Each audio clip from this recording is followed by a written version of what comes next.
gitu, yang harganya tuh mahal banget.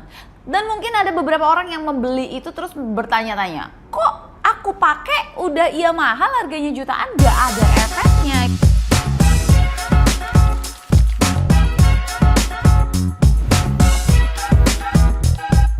Hai guys, welcome back di Edukasi Skincare sama aku Nadia Alaidrus.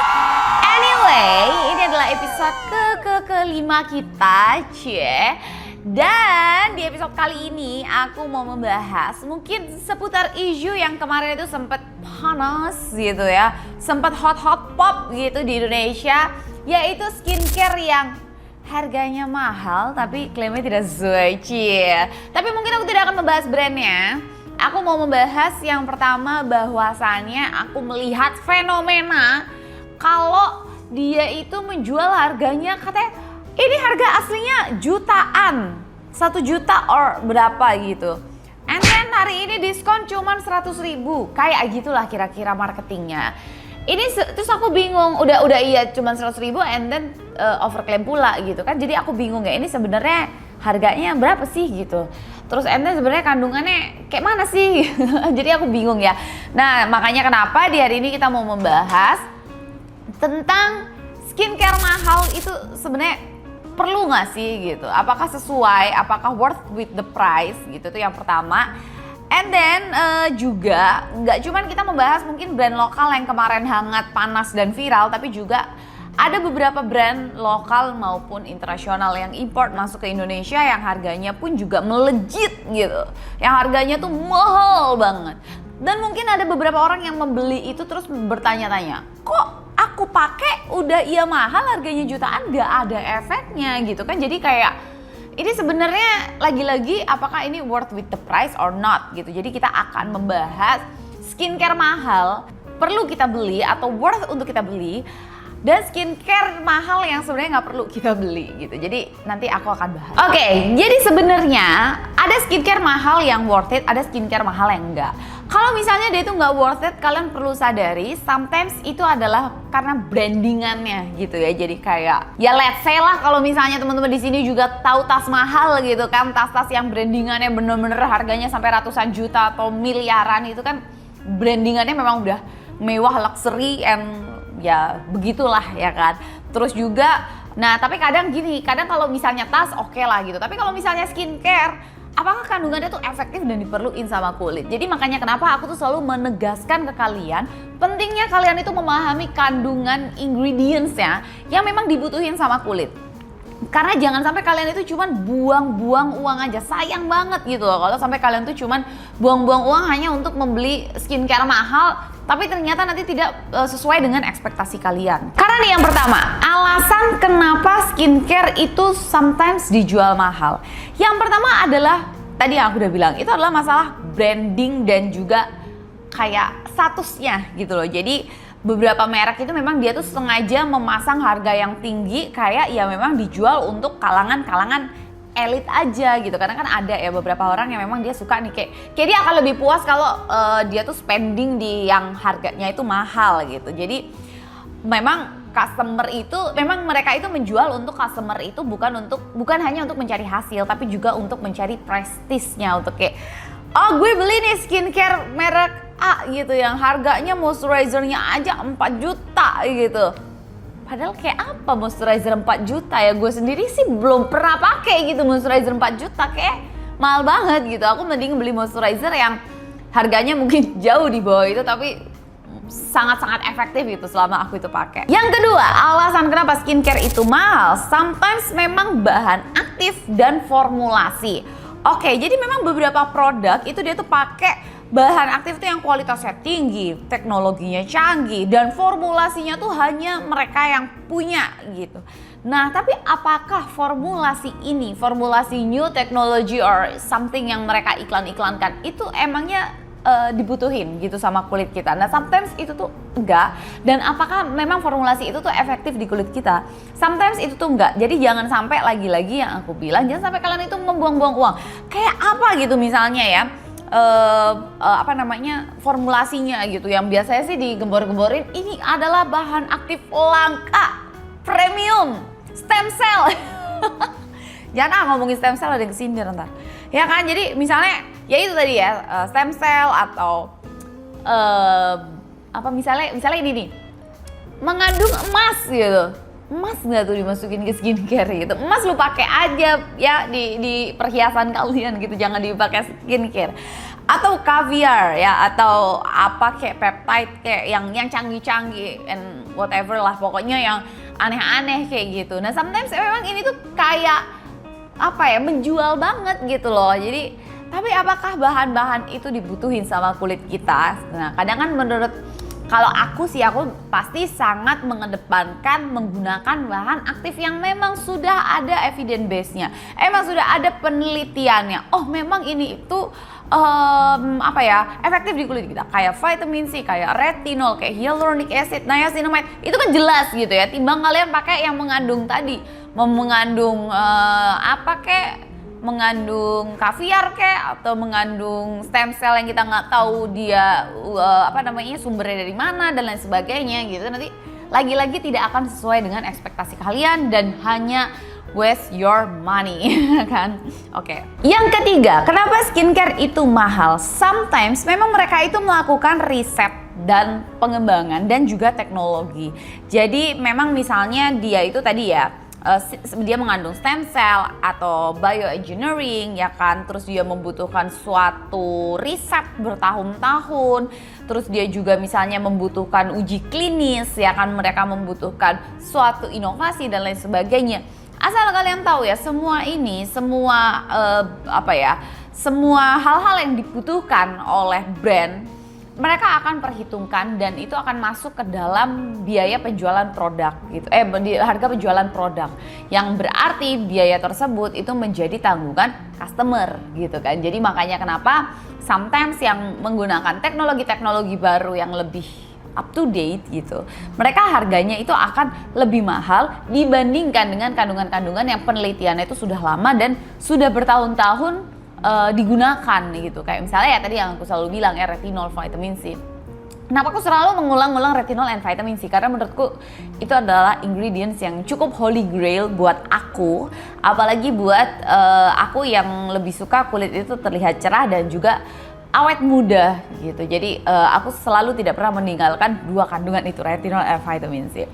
Yang keempat nih, alasan yang kalian harus pahami gitu dan harus kalian pertimbangkan adalah kemasan atau packaging dan sometimes juga experience-nya gitu. Ya pokoknya semakin mewah kemasannya, itu kalian harus semakin berhati-hati. Ada satu brand yang aku itu selalu beli, bahkan kalau misalnya kalian cek gitu di e-commerce aku gitu, aku udah beli berkali-kali lah, berbotol-botol. Packagingnya tuh sangat biasa, harganya cukup mahal. Nanti aku akan sebutin brand tersebut di akhir karena itu masuk ke dalam produk rekomendasi aku. Harganya itu 1 jutaan, ya kan? Harganya 1, sekian lah. Tapi dia isinya super bagus, packagingnya super duper biasa banget. Bahkan yang aku sedihkan, brand tersebut pernah someday botol itu jatuh and pecah men. Kayak 1 juta dan pecah, itu kan nangis ya gitu. Jadi itulah kenapa yang tadi aku jadi pertimbangan, aku cukup tidak tertarik dengan brand yang packagingnya terlalu heboh huru-hara, karena ya aku bisa tahu lah kayak mahal di packaging gitu. Nah jadi kalian mesti berhati-hati, atau maksudnya kayak kalian mesti mempertimbangkan lah kalau misalnya brand tersebut dengan packaging yang super mewah, karena ya berarti itu kan packagingnya yang mahal dan beban harga packaging of course itu masuk ke dalam harga jual yang kalian harus bayar itu. Jadi bukan hanya membayar untuk formulasi atau ngomongnya apa sih, isian dalamnya gitu ya, krimnya or serumnya or apa ya, tapi kalian juga membayar untuk packagingnya, kayak misalnya yang botol kaca yang tebal, terus desainnya yang segi berapa lah nggak tahu gitu, atau terbuat dari bahan kemasan, atau ini biasanya limited edition packaging ya kan, which is kalau misalnya limited edition packaging, mereka membuat packaging itu dalam MOQ yang kecil. Of course dari pabrik packaging mereka akan men-charge itu dengan harga yang lebih mahal dibandingkan packaging biasa yang mereka buat dengan MOQ yang jauh lebih banyak ya. Jadi limited edition packaging itu harus kalian pertimbangkan, karena lagi-lagi yang kalian butuhin menurut aku sih tidak melulu cuman packagingnya, tapi kan kalian yang penting kan dalamnya gitu ya. Oke. Ya, dan yang terakhir adalah suatu eksklusivitas lah. Ini alasan sometimes produk itu tuh mahal. Jadi memang ya sama kayak misalnya orang beli tas ya, atau makan di rumah makan yang mewah gitu ya. Jadi tidak hanya membeli skincare-nya, tidak hanya membeli makanannya, tapi kayak memang kita membeli suatu lifestyle gitu. Jadi kalau misalnya kalian memang tipe yang suka membayar lifestyle, ya ini akan worth it buat kalian. Tapi kalau buat kayak aku gitu ya, aku tidak membayar lifestyle, aku pokoknya mau dapat manfaat dari tuh produk, ya gue nggak akan beli gitu, kayak sayang banget gitu. Jadi ya kalau aku lagi-lagi skincare aku bukan untuk ajang pamer, jadi memang aku untuk memberikan manfaat ke kulit aku, jadi outputnya kelihatan gitu kan. Jadi kayak orang nanya, skincare lu apa gitu. Aduh, setiap ketemu orang kan selalu ditanya, skincare lu apa gitu. Ini gue share semuanya di sini eksklusif di YouTube-nya Nadia Alaidrus. Oke, sekarang kita masuk ke produk rekomendasi dari aku ya. Di sini aku akan share juga produk yang selalu aku pakai ya, dan aku akan share yang mahal worth untuk kalian beli, produk internasional dan produk internasional, produk import atau produk lokal yang harganya worth untuk kalian beli juga. Oke, yang pertama adalah dari facial wash. Aku akan share dua produk, yang kalau yang produk yang cukup pricey gitu, aku suka banget sama CeraVe yang warnanya hijau nih. Nanti akan ditaruh di sini. CeraVe yang warna hijau ini aku suka banget karena dia sangat gentle. Aku suka banget facial wash yang dia itu nggak berbusa. Ya, aku selalu share kalau aku suka facial wash itu yang nggak berbusa, dan biasanya sih mereka tidak mengandung SLS, SLES, or perfume dan lain sebagainya. Jadi sangat gentle di muka, nggak ngerusak muka, dan aku cuman pakai saat malam hari sebelum tidur. Jadi pagi hari aku cuman wash my face itu pakai water doang, nggak pakai facial wash. Oke, next. Kalau produk lokal aku suka dari Labore. Dia kurang lebih sama, harganya di bawahnya CeraVe lah ya, dia lebih murah karena dia produk lokal punya, dan sama dia juga gentle facial wash, nggak terlalu berbusa, dia juga no perfume, no alkohol, no lalalila deh, pokoknya gentle di wajah kita. Jadi facial wash kalian bisa pilih either CeraVe or Labore. Yang kedua serum yang aku selalu pakai setelah aku itu cuci muka adalah hyaluronic acid. Ini tuh penting banget untuk kalian pakai, apalagi buat yang tipe kulitnya tuh kering. Kalau dari produk luar aku suka banget dari La Roche-Posay. Ya ini juga udah berbotol-botol banget aku pakai. Aku beli La Roche-Posay Hyalu Serum ini. Ini serum teksturnya memang agak lebih sticky, tapi bener-bener very hydrating. Kalau produk yang sebenarnya lebih murahnya deh, gue nggak tahu deh ini produk lokal apa bukan sih ya, kayak nggak lokal juga, tapi yang versi lebih murahnya ya, itu adalah dari L'Oreal Paris Le Vitalif yang 1.5% hyaluronic acid. Ini teksturnya lebih cair, harganya juga lebih murah, tapi bener-bener juga hydrating banget. Ini juga aku sering banget pakai ya, karena aku serum hyaluronic acid memang agak lebih boros ya, karena aku pakainya pagi sama malam. Jadi kalau beli yang agak mahal emang sayang gitu, mendingan beli yang agak lebih murah gitu. Next adalah setelah aku pakai hyaluronic acid, setiap pagi aku selalu nggak lupa memakai vitamin C serum ya. Kalau dari brand luar nih yang tadi aku sebutnya harganya jutaan dan botolnya pecah gitu ya, aku selalu pakai dari Obagi. Nah, Obagi ini harganya cukup jutaan, botolnya sangat biasa dan mudah pecah ya. Obagi lo harus dengerin gue, lo harus ganti botol lo. Nah itu dia ada yang versi 10, 15, 20. Aku pakai yang 10% aja karena wajah aku lumayan sensitif, takut merah-merah dan lain sebagainya. Ini bagus banget, parah, ini udah berbotol-botol aku pakai. Kalau lokal punya aku juga pakai dari FSS ya, tapi dia beda jenis vitamin C, jadi dia yang inaktif. Tapi ini cukup bagus dan cukup bagus lah pokoknya ya, maksudnya suami aku pakai juga gitu ya, membuat wajah itu jadi kelihatan lebih glowing. Dan dia versi lebih murahnya. Oke, kemudian yang keempat adalah Niacinamide Serum. Aku punya dua rekomendasi. Yang pertama, kalau misalnya dari brand luar, sebenarnya aku udah pernah sebutin di video aku sebelumnya. Aku suka Paula's Choice yang Niacinamide Serum. Ini teksturnya dia agak lebih cair banget gitu. Jadi harus agak pelan-pelan pakainya ya kan. Terus kalau dari brand lokal, aku suka niacinamide-nya dari Tulus. Dia teksturnya lebih kental dan juga cukup nyaman dipakai. Dan yang terakhir, kalau retinol sebenarnya aku punya beberapa, tapi mungkin yang di episode kali ini aku akan rekomendasiin juga dari Kiehl's. Kiehl's yang botolnya ungu nih, ini aku juga pernah pakai dan cukup gentle banget di wajah aku. Ini juga worth the price ya, si Kiehl's yang retinol serum ini.